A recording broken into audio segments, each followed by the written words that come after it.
Hello everybody, and today I'm back with another Q&A. Still filming on my old camera because I failed to find the SD cards this week. So, questions. Do you bring your cubes to school? If so, what does everybody think of you? I actually bring all of my cubes to school every single day. Some people find that hard to believe because I have like more than 12 cubes. But I find it worth it to pack up all of my cubes every single day. How many puzzles do you have? Too many. Just too many. A lot. I don't even know. Do you know how to scramble for clock? If so, could you make a tutorial for it? That's actually a really good idea. I do know WCA notation and other notations for clock, so because of your comment, I'm going to make a video of that really soon. If you could teach any animal how to solve the cube, what animal would you teach it to? I would probably teach it to like an elephant, because that would mean I had access to an elephant or a giraffe. Either one of them, it would be very impressive if they could do like a feat solve. I guess the elephant could kind of use its trunk, but not really. But probably a giraffe or an elephant, one of the two. They're pretty big, so that would be very impressive. Shang Xiao or Mo Yu? Shang Xiao is my answer. What method do you use on Scube? I use Sarah's intermediate method at the moment. I used to use Ranza's beginner, and I'm currently trying to learn Sarah's advanced method. But thankfully, Ken and Lejeune is coming out with tutorials on that, so you can check the link out to his channel in the description if you're looking to learn advanced on Scube. Do you like the Mo Yu Oolong more than the Mo Yu Weilong? No, the Weilong is much better than the Oolong in my opinion. My Weilong corner twists and pops much less than any Oolong I've tried, so Weilong is better in my opinion. If life is so short, why do we do so many things that we don't like and like so many things that we don't do? I really have no answer to your question. That was deep, man. Is it cool to have a subscriber from Wisconsin? Yes, it is. It's cool to have a subscriber from any state. I mean, I have probably like a solid 3 from Wisconsin. Actually, it's probably more than that now. Probably like 5 or 6 at this point. It's awesome.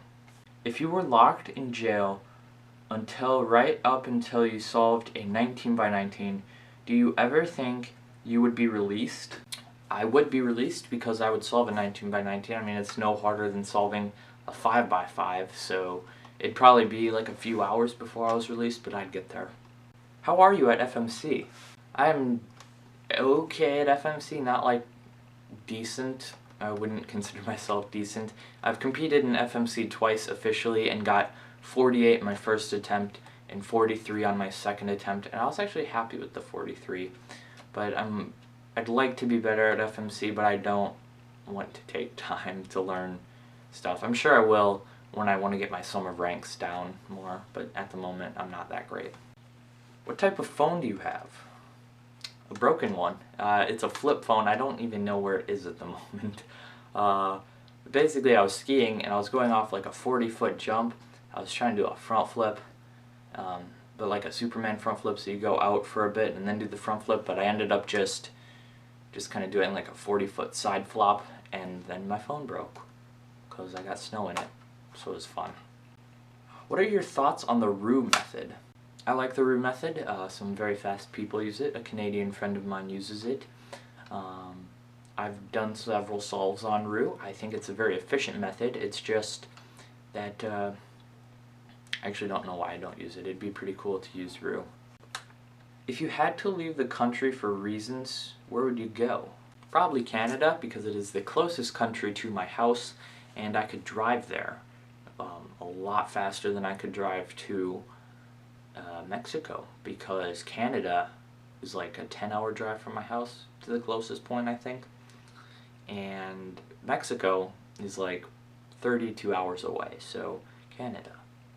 If you have a cube and you replace all the pieces one by one because they get too old or you've lost them, and then replace the core because it broke, would it still be the same cube? This is an interesting question, and I actually don't have an answer for this, so I'm going to leave it up to you guys to answer this comment in the comments. So answer this question in the comments. Just leave your thoughts if it is the same cube or if it would not be the same cube.